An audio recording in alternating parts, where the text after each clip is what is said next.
By the time the first Spanish ships appeared on the horizon, the Aztec Empire was already dying, not from steel, not from horses, not from gunpowder, but from an economic system stretched so tightly that a single shock would tear it apart.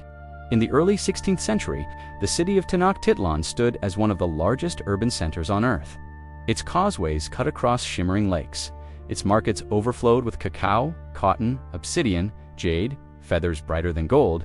To the outside observer, it looked invincible, a capital of order, ritual, and abundance. Yet beneath the polished stone temples and ceremonial processions, the empire was bleeding quietly.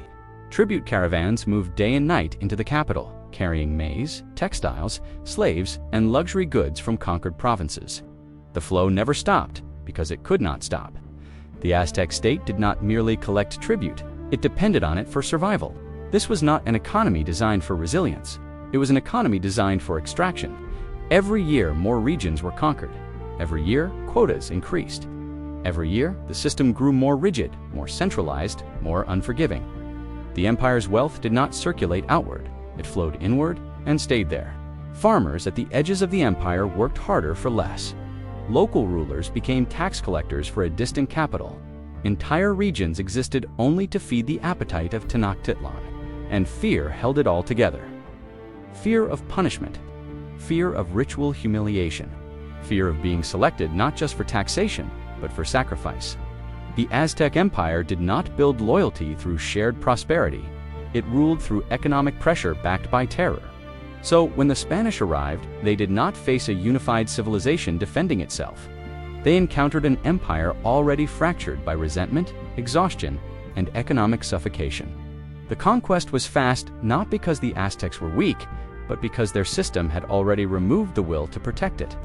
This is the story of how an empire engineered its own fragility long before foreign invaders set foot on its soil, and why, by the time the conquistadors arrived, the Aztec economy had already sealed its fate.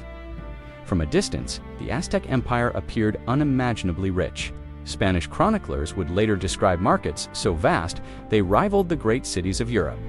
Tens of thousands of people gathered daily in Tlatelolco, trading food, tools, cloth, animals, and luxury goods with astonishing efficiency. Prices were regulated. Judges patrolled the stalls. Order prevailed. To the outsiders, this looked like a sophisticated, prosperous economy. But it was an illusion created by concentration, not abundance. Aztec wealth did not emerge from widespread productivity or commercial expansion. It flowed upward through a rigid tribute system that stripped surplus from conquered regions and deposited it in the capital. The markets impressed visitors because they were fed by an empire-sized funnel, not because ordinary people were thriving. At the core of this illusion was a fatal structural flaw. The Aztecs had no true monetary economy. Cacao beans, cloth, and copper tools functioned as units of exchange, but they were not scalable, stable currencies. They could not support long-distance trade, complex credit systems, or economic shock absorption. Wealth could be displayed, stored, and consumed, but not mobilized efficiently in a crisis. Even more dangerously, the Aztec state discouraged economic independence. Conquered cities were not integrated as partners. They were locked into tribute obligations that left little room for local reinvestment. Agricultural innovation was limited. Trade autonomy was restricted. Regions existed to supply the capital, not to grow alongside it. This created a fragile pyramid. At the top, nobles and priests accumulated luxury goods, jade, feathers, gold ornaments, symbols of divine favor and political legitimacy. But these objects had ritual value, not productive value. They could not feed armies, stabilize harvests, or sustain populations during disruption. Below them, merchants operated under state supervision, profiting only as long as imperial order remained intact. And at the base, farmers bore the crushing weight of quotas that did not adjust for drought, flood, or famine. There was no buffer, no saving system for the provinces, no flexible taxation, no mechanism to reduce pressure during hardship. When crops failed, tribute did not stop. When villages starved, demands continued. What looked like immense wealth was, in reality, a brittle display economy optimized for ceremony and control, not survival. So when foreign forces arrived with the power to interrupt tribute flows, seize routes, or disrupt authority, the Aztec economy had no resilience to fall back on. It could only collapse inward. Tribute was not merely the backbone of the Aztec economy, it was its primary instrument of power. Every conquered city was bound by precise quotas: maize, beans, cotton cloth, cacao, obsidian blades, feathers, rubber, copper bells, even captives for ritual sacrifice. These demands were recorded meticulously. Failure to deliver was not treated as an economic issue, it was rebellion. In the short term, this system worked frighteningly well. Tribute allowed the Aztec state to project dominance without permanent occupation. Garrisons were unnecessary. Local rulers were left in place, as long as the goods kept flowing to Tenochtitlan. The empire expanded rapidly because conquest was cheap and administration was minimal. But this efficiency concealed a deadly flaw. Tribute economies do not create loyalty, they create resentment. The Aztecs did not integrate conquered regions into a shared economic future. There were no incentives to improve productivity, no shared infrastructure projects, no redistribution during hardship. Provinces existed to be extracted from, not invested in. Over time, tribute stopped being a symbol of submission and became a chronic wound. In bad harvest years, quotas did not shrink. In times of disease or flooding, obligations remained unchanged. Local populations were forced to choose between feeding their families and feeding the empire, and the empire always came first. This pressure produced quiet resistance. Fields were abandoned, production declined, hatred accumulated. Entire regions waited for a moment when refusal might finally be possible. The Aztec leadership misread this silence as stability. They believed fear was the same as loyalty. They believed ritual dominance guaranteed obedience. They believed the gods themselves enforced the tribute system. In reality, the system was becoming a time bomb. Because tribute was the empire's lifeblood, any disruption was catastrophic. There was no redundancy, no diversified revenue streams, no alternative logistics network. When tribute caravans were delayed, markets in the capital felt it immediately. When provinces withheld goods, noble households faced shortages. When alliances cracked, the entire pyramid trembled. And worst of all, the empire had trained its enemies to hate it in unison. Every city that paid tribute knew exactly who their oppressor was. They shared the same burden, the same humiliation, the same anger.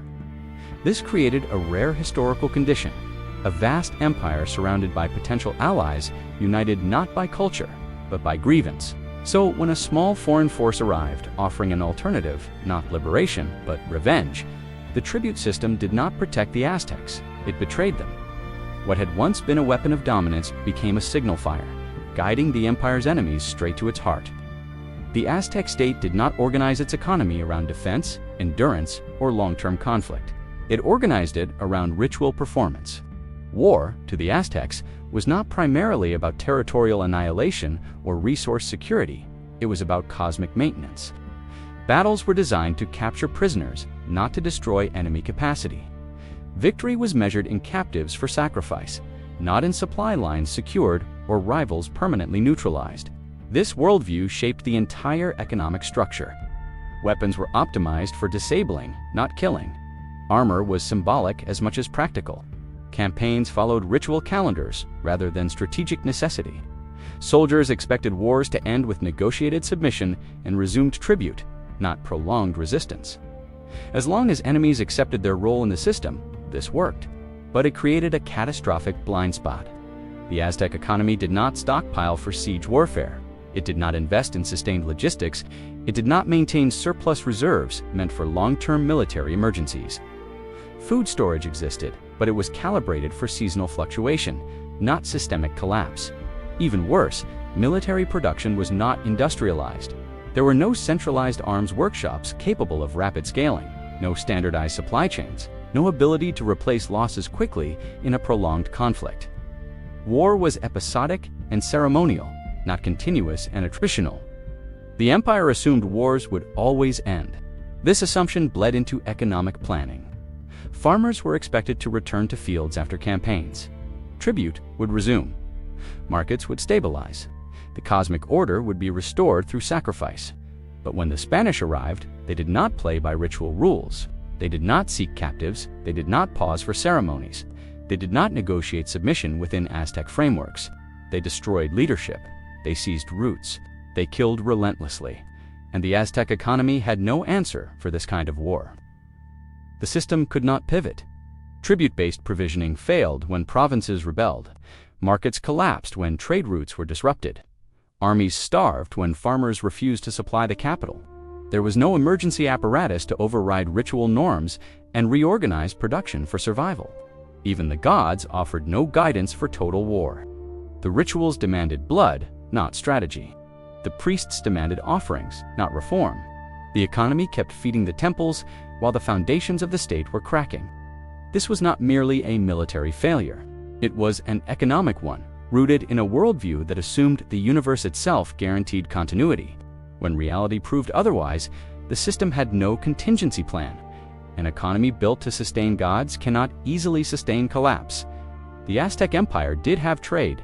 It had merchants, routes, markets, and regulations sophisticated enough to astonish Europeans.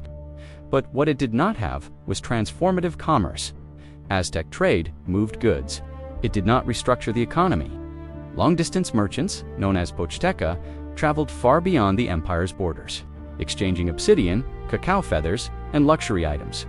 They were wealthy, respected, and sometimes used as spies or diplomats. Their networks stretched across Mesoamerica. Yet these traders operated within strict limits. They were tolerated because they served the state, not because they drove innovation. Commerce was allowed to exist, but it was not permitted to change the underlying power structure. Markets distributed what already existed. They did not generate new productive capacity. There were no mechanisms for capital accumulation that led to reinvestment in technology, tools, or infrastructure. Profits did not fuel mechanization. Success did not lead to expansion. Wealth flowed upward into ritual consumption or noble display, not outward into systemic improvement. In other words, trade circulated surplus, it did not multiply it. This made the Aztec economy static. Agricultural techniques remained largely unchanged. Transportation relied on human labor alone. No wheeled vehicles, no draft animals, no scalable logistics. Production was limited by muscle, time, and geography. As long as population growth was slow and tribute flowed uninterrupted, this equilibrium held. But static systems are fragile. When external shocks arrive, disease, war, disruption of routes, an economy without adaptive mechanisms cannot recover. It cannot redirect resources efficiently. It cannot innovate its way out of crisis. Even worse, trade dependence created asymmetry. The empire relied heavily on goods sourced from distant regions, cacao from the south, cotton from warmer climates, obsidian from specific volcanic zones. These were not interchangeable resources. When a single corridor failed, entire categories of goods vanished. There was no substitution strategy, no internal redundancy, no capacity to rapidly reorganize production closer to the center. So when provinces rebelled, when routes were cut, when alliances dissolved, the markets did not adapt. They emptied. To an outside observer, this looked like sudden collapse. In reality, it was exposure. The Aztec economy had always depended on smooth circulation within a rigid framework. Trade made the empire look vibrant, but it also hid how little flexibility existed beneath the surface. Commerce without transformation creates motion, not resilience. And when motion stops, nothing remains to absorb the shock. It is tempting to believe that the Aztec Empire fell because of bad luck, foreign disease, unfamiliar weapons, a handful of ruthless conquistadors. But this explanation flatters the empire and obscures the truth. By the early 16th century, the Aztec economy was already approaching a breaking point. The Spanish did not invent the collapse, they accelerated it. The empire had built power without resilience. Its wealth depended on uninterrupted extraction. Its legitimacy rested on ritual authority. Its economy assumed eternal obedience. There was no margin for error. Population growth in the basin of Mexico had already strained agricultural capacity. Tribute demands increased to compensate, deepening resentment. Markets grew larger, but not more productive. The capital became richer, while the provinces grew poorer.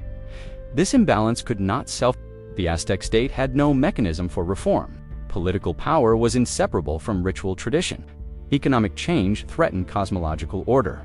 Any attempt to ease tribute, decentralize control, or empower provinces risked undermining the divine justification of rule.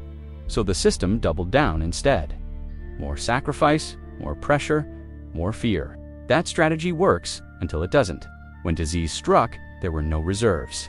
When rebellion spread, there were no allies. When trade failed, there was no alternative production base. The empire had optimized for display, not durability. Even without the Spanish, a major drought, internal uprising, or prolonged civil war could have triggered the same unraveling. The tribute pyramid was already cracking. The economy was already brittle. The resentment was already universal. The conquistadors merely arrived at the worst possible moment, or the most predictable one. This is the deeper lesson. Empires do not fall when they lose battles. They fall when their economic systems can no longer absorb stress. The Aztec economy was brilliant in organization, terrifying in efficiency, and doomed in design. It created awe, but not loyalty. It produced wealth, but not stability. It commanded obedience, but never earned trust. When the flow of tribute stopped, nothing replaced it. When authority faltered, nothing held. The collapse was not sudden. It was simply revealed.